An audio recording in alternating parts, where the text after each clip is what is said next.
But wait, but here's the slippery thing. You said you had no intention, but now you concede that actually, yeah, I might have been planning to take this shell to meet Stephen. So you admit that that's what you were trying to do.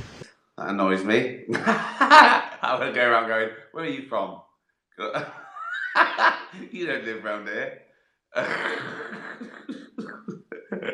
I'm over here every day. Get back in the car. You used to be a veterans minister, didn't you? Did you? Yeah. Yeah, we're all veterans. And do you know what? It makes me absolutely sick that you had anything to do with our armed forces. I haven't done anything. Did you know what? You are atypical of the rot that is the problem with this country, and it makes me sick to my stomach that it's people like, don't interrupt me, it makes me sick to my stomach that it is men like you who have been running this country in the past. You should be ashamed of yourself.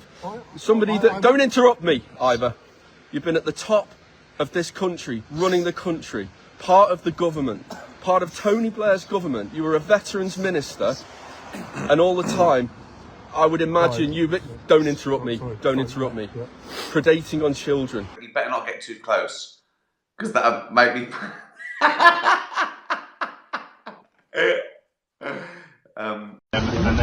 That's his bag as well, that's possible. So I told you to get your bottle of water back.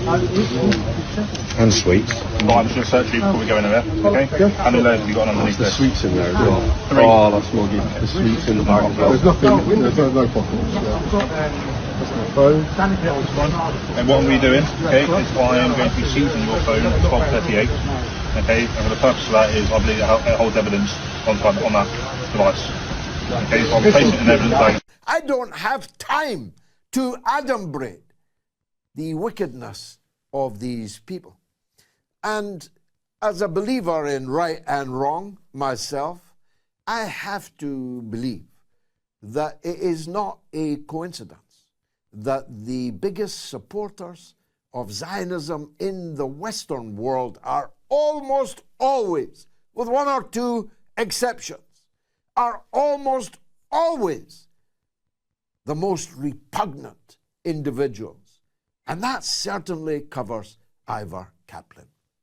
He was one of the main authors of the so-called anti-Semitism, fake, hoax anti-Semitism allegations that hunted Jeremy Corbyn to his political grave.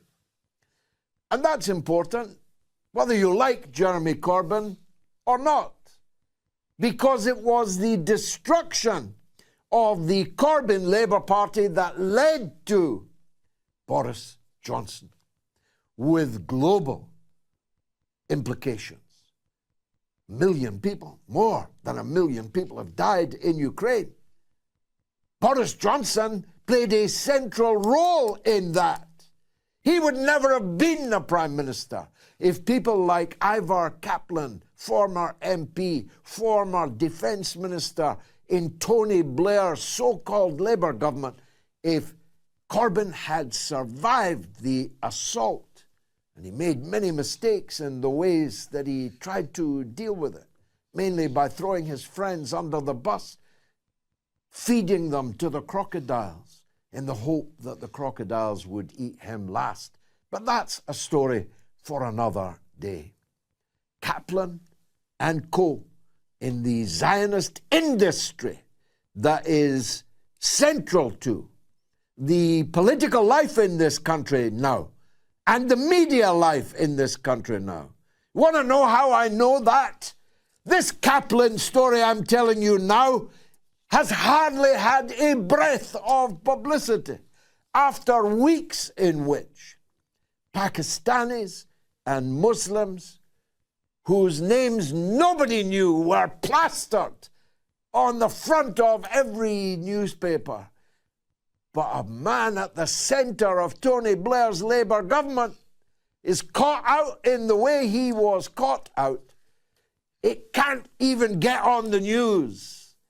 That's how I know that this cult of Israel has become the dominant cult in political life in Western countries. And that is an issue, a story, a narrative that is as true in the United States, where many of you are watching now, as it is true in Britain, as it is true in Germany, as it is true in France and other European countries. When comedy was sort of like laughing at ourselves, satire was more hopeful that it was going against power and to change things, exposing stuff. So they're vague sort of definitions, but you know, I don't subscribe to the rules, what you can and can't joke about, or what's right and wrong. You know, because people are different as well with what they say and do, and what they joke about amongst themselves that they wouldn't do in public because it can be taken wrong. So it's not really about principle. I think it's about polite society more than anything. The rules of comedy, and I don't think there are really. You can't help what you laugh at either. So if someone tries something funny and someone says, well, you can't laugh at that because of this, you go, well, I just did. Do you know what I mean? It's like, it's too late. I did. Hope you're well. Stay safe. Keep active. Hey, Siri. By David Brent, Life on the Road. Still good. Thanks, everyone. Have a lovely week. Tatty bye, everyone.